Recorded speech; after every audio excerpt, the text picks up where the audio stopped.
दर्शक दुनिया web TV में और मैं हूं आपके साथ शिप्रा। चलिए शुरुआत करते हैं बुलेटिन की। तो ये आवाज़ यहीं दब जाएगी।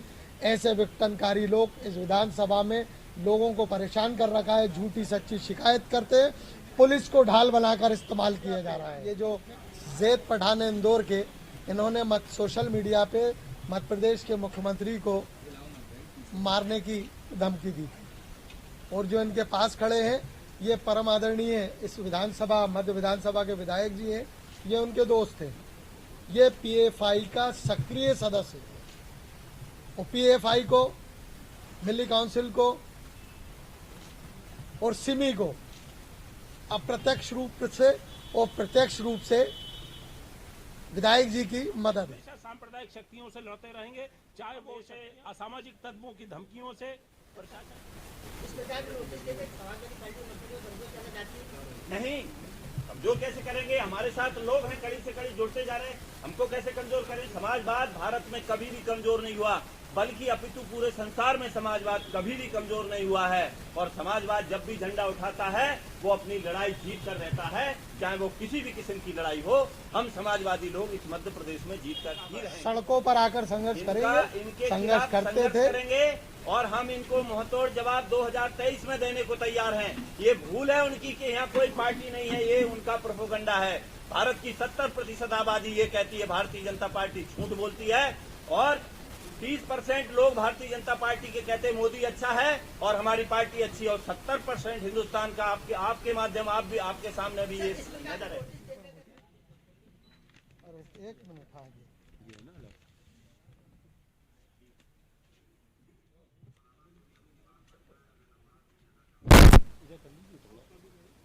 23 मिनट वाला इधर घुमाओ ना, दिखेगा नहीं, इधर कर दीजिए, सबको दिख रहा है। बाद में अच्छा जी, आज आपने प्रेस कॉन्फ्रेंस बुलवाई है, क्या मामला है? मामला ये है कि 2018 से आदरणीय विधायक जी की 17 से गतिविधियां, संदिग्ध गतिविधियां थी, जिसको लेके मैंने एक पत्र देश के प्रधानमंत्री जी को लिखा था, देश के गृह मंत्री जी को, मध्य प्रदेश के मुख्यमंत्री जी को, गवर्नर को, मध्य प्रदेश के गृह मंत्री जी को, तमाम लोगों को लिखा था। क्योंकि मिली काउंसिल का एक इकबाल मैदान का प्रोग्राम था, क्योंकि तमाम मीडिया ने उस दौर में रिलीज किया था। जिला प्रशासन की मौजूदगी में जब उन देश के चुने हुए प्रधानमंत्री को, कांग्रेस के जो आज विधायक हैं मध्य विधानसभा के आरिफ मसूद जी, उनके द्वारा अपशब्दों का और देश के विभिन्न कोनों से मिली काउंसिल के आए हुए विघटनकारी गतिविधियों में लिप्त लोगों ने, मौलानाओं ने अशब्द कहे थे, उसकी मैंने शिकायत की थी। शिकायत के बाद 6 साल बाद मुझे थाना शाहजहांबाद द्वारा बयान के लिए बुलाया गया था। बयान ना लेते हुए मुझे टाल दिया गया। उसके बाद मेरे एक प्रेस कॉन्फ्रेंस कर उन पे कुछ आरोप मीडिया के माध्यम से जो सोशल मीडिया पे चल रहा था, वो आरोप मैंने उन पे लगाए थे। उसको लेके 6 साल की जांच में मुझे उनको कोई ना तो कभी बयान के लिए बुलाया, ना उनके खिलाफ प्रदेश सरकार ने कोई कार्रवाई नहीं की। लेकिन मैंने एक शब्द बोला जो सच्चाई थी, जो मैंने आप लोगों के लिए इस लैपटॉप के माध्यम से दिखाऊंगा आपको। मेरे बोलने पे एक दिन में माननीय डीसीपी महोदय द्वारा मुझे नोटिस दे दिया जाता है कि आपने हेट स्पीच दी। मेरी हेट स्पीच जिला प्रशासन, पुलिस प्रशासन को दिख गई, जिसने देश के चुने हुए प्रधानमंत्री को, और देश के चुने हुए गृह मंत्री को, और देश की एकता अखंडता को, मध्य प्रदेश की एकता अखंडता को और हमारी गंगा जमुना तहजीब को खंडित करने वाले का नहीं दिखा। चैनल के माध्यम से गृह मंत्री जी ये पूछना चाहता हूँ कि जन सुनवाई में, सीएम की जन सुनवाई में सब जगह मेरे शिकायत मौजूद है, और जब मैं सीएम हाउस भी फोन करता हूँ तो मुझे ये बता दिया जाता है कि आपकी कार्रवाई चल रही है, बहुत जल्दी आपकी सुनवाई होगी। 6 साल से सुनवाई नहीं हुई। इसी बीच मेरे खिलाफ अगर वो विधायक जी शिकायत करते हैं तो मुझे 2 घंटे में बगैर जांच के नोटिस भेज दिया जाता है। वो समझौते का दबाव डाला जा रहा है। मैं देश की एकता से, अखंडता से, मेरे शहर की गंगा जमनी तहजीब से समझौता नहीं कर सकता, चाहे जिला प्रशासन हो, पुलिस प्रशासन हो, या मध्य प्रदेश के माननीय मुख्यमंत्री हो या गृह मंत्री। मुझे चाहे तो जेल में डाल दें, मैं जेल जाने को तैयार हूँ, क्योंकि मैं जिस पार्टी को बिलोंग करता हूँ उसमें समझौता शब्द शामिल नहीं है। और हम उस देश के उस नेता के अनुयायी हैं धरती पुत्र मुलायम सिंह जी के, जिसने हमेशा ऐसी विघटनकारी गतिविधियों में जो लिप्त रहे उनके खिलाफ इस देश में संघर्ष किया है।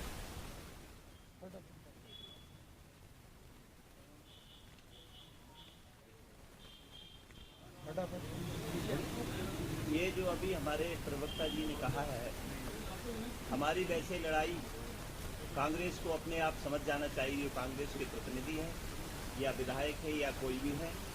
हम माननीय नेताजी धरतीपुत्र मुलायम सिंह के अनुयायी हैं, जो हमेशा ऐसे ताकतों से लड़े हैं जो इसमें जो इन्होंने दर्शाया है कि ये मिली काउंसिलिंग पीएफआई या सिमी के सदस्य हैं। ये सरकार की जिम्मेदारी है, मध्य प्रदेश की और केंद्र की दोनों की जिम्मेदारी है। जो इस देश को विखंडन करने की सोचते हैं, जो आपस में लड़ाने का काम करते हैं, इन पर कार्रवाई क्यों नहीं कर रही? ये सरकार क्या करना चाहती है? हमारे प्रवक्ता जी के एक शब्द बोलने से अवहेलना होती है और देश के जो ऐसे लोग हैं जो आज असेंबली में बैठते हैं, ये बहुत ही सरकार के लिए बहुत ही गैर जिम्मेदाराना काम है, जिन पर इतनी एफआईआर दर्ज है, इतने केस लगे हुए हैं। यहाँ सिर्फ एक बोलचाल की भाषा में पुलिस जेल में डाल देती है, क्योंकि पुलिस प्रणाली है। इसलिए हमारे प्रवक्ता जी को 2 घंटे में नोटिस दिया जाता है। मैं ये कहना चाहता हूँ मीडिया के माध्यम से कि कांग्रेस को अपनी हैसियत का पता होना चाहिए। इस देश से 45 साल राज्य करने वाली सरकार को नेताजी मुलायम सिंह ने जमीन में कर दिया है यूपी, और कभी सत्ता प्रदेश की नहीं पहुंच सकती है। हमारी लड़ाई भारतीय जनता पार्टी से है, इसलिए उनको समझ जाना चाहिए। यदि यार नहीं समझते हैं तो फिर आगंदा आप देखेंगे इसी मध्य प्रदेश में कांग्रेस की क्या दुर्गत करेगी समाजवादी पार्टी, कि आप नहीं पूरा हिंदुस्तान देखेगा। ये उनकी भूल है। वो चाहते हैं कि हम नूरा कुश्ती खेलें, एक सिक्के के 2 पहलू हैं, ये कभी नहीं हो सकता। जो हमारी लड़ाई अब हमको तराश कर जो हीरा देके माननीय नेताजी मुलायम सिंह यादव जी धरती पुत्र देके गए हैं, वो हमारा भारत का हीरा है। माननीय अखिलेश यादव जी उनके नेतृत्व में भारत की जो लाल टोपी देख रहे हैं, लाल टोपी, हम तानाशाही के खिलाफ हमेशा से लड़ते आए। भारत की आजादी से पहले 1925 से या 12 से जो लड़ाई इस देश में चली है, चाहे अंग्रेजों के खिलाफ हुई हो, चाहे सामंतशाहियों के खिलाफ हुई हो, समाजवाद तो ही सोशलिस्ट क्या होता है? सोशलिस्ट समाजवाद होता है। भोपाल की ताज़ा खबरों के लिए हमारे YouTube चैनल को लाइक करें और सब्सक्राइब करें। धन्यवाद।